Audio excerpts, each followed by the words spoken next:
mbokk yi seetaan seen télévision IYA TV am nañu encore bànneex bu rëy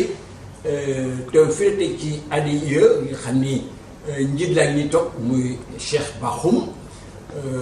mooy suñu gan tey ñu fas yéene nag dalal ko waxtaan ak moom ci biir émission bi di waxtaan na comme ni ñu koy wax rek xam ngeen jot nañ fa daje bu bëree bëri léegi nag moom mooy suñu gan dañ koy wax mu nuyoo après ñu ñëw moom ci présentation bi sëñ Cheikh salaamaaleykum. waaleykum salaam maa ngi nuyu ñi ñuy seetaan ñi ñuy déglu ñëpp di leen remercier ci invitation bi di remercier aussi ñi ñuy suivre yëpp à travers IYA TV di leen féliciter aussi ci seen liggéey. voilà di wax ni nag ki leen ko daan defal rek moo leen koy defal muy El Hadji Ndiogou Mbaye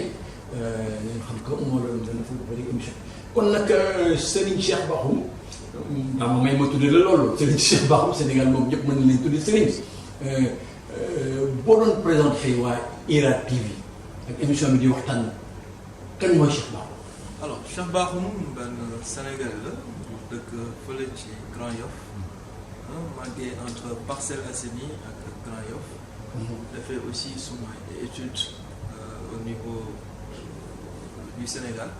bu may am baccalauréat. ci laa jàngi école primaire école secondaire ba au niveau de la terminale S1 laa def. am un bac scientifique avec la mention jóge fii dem France jàng dugg école d'ingénieur bu ñu woowee l'école supérieure d'informatique électronique automatique de Paris bi nga xamante ne foofu laa diplômé donc liggéey tuuti en France ñibbi si Sénégal également pour bokk ci ñi nga xamante ne ñoom ñooy tabax réew mi donc d'abord dans un premier temps je vais créer un cabinet spécialisé ci wàllu informatique lépp luy transformation digitale ci société yi. Après loolu ma dugg ci cabinet président Macky Sall donc en tant que conseiller technique donc en 2012 donc je suis responsable aussi de l'informatique du palais et enfin 2014 la ñëw agence de l'informatique de l'État en tant que responsable de la mise en place politique informatique bu État au Sénégal. waaw Cheikh Bakhoum bu ne ADIE alors xëy na Sénégal yu bëri xamuñu ko boo leen ko doon tekki tey wala seen liggéey lan la exactement. alors ñun nag suñu liggéey mooy lépp loo xamante ne moom mooy wàllu télécommunication wàllu informatique lépp loo xamante ne tey dafay jàppale état du Sénégal mu gën a moderniser wu. mu gën a ñoŋal doxalinam mu gën a aussi bénéficier. ci lépp luy donc informatique en général bii tax vraiment ñi nga xamante dañuy liggéey ci administration bi ñu mën a non pas utiliser këyit dong mais ñu def seeni ay données seeni ay information ci xarale yu yees yi bu leen mën a permettre seen liggéey mën a gën a yomb mais également ñu gën a rapproché wu ak ñi nga xamante ne ñoom la ñuy liggéey mooy Sénégal yi ak usager service public yi donc ñu jàppale leen ci loolu donc daal en résumé li ma wax mooy ADIE moom mooy entité bi nga xamante ne ci wàllu état bi day supporter administration yëpp pour ñu moderniser wu. waaw Serigne Cheikh kon ni ma lay laaj rek mooy lan ngay wax ñi nga xam ne dañuy wax ni internet dafay wàññi loxo yu waroon liggéey internet ñëw remplacer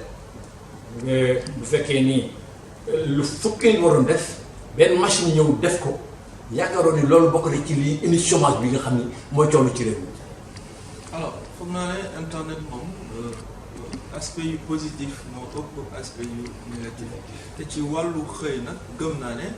internet au contraire dina permettre ñu indi ay emploi yu bare bare parce que effectivement comme li nga wax am na ay emploi yoo xamante ne tey bu ay nit ñoo ko doon def directement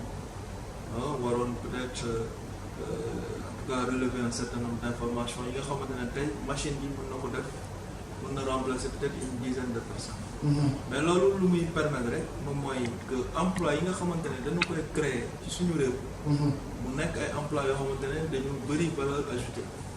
parce que emploi yooyu ngay wax ñu ci bëri dafa nekk emploi yoo xamante ne. c'est pas très rémunéré.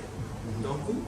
lu mu ñu war a pousser rek moom mooy ñu am une population beaucoup plus instruite. ñu gën a jàppale population bi pour ñu am ay jumtuwaay éducation bii tax ñoom tamit ñu mën a bénéficier wu ci emploi yi nga xamante ne donc tey internet ak technologie de manière générale créé na ko te emploi yooyu ñu ëpp valeur ajoutée ñu ëpp rémunération. te ñooy emploi yooyu mooy gën a tax ñu mën a aussi développer suñu réew. donc je pense soo évaluer donc emploi yi nga xam ne dañ ko nar a perte parce que technologie ñëw na ak emploi yi nga xamante ne dañ ko war a créer foog naa ne balance bi mu ngi penché plus quand même vers deuxième option bi mooy maanaam internet ñu mun ko am ci fépp ci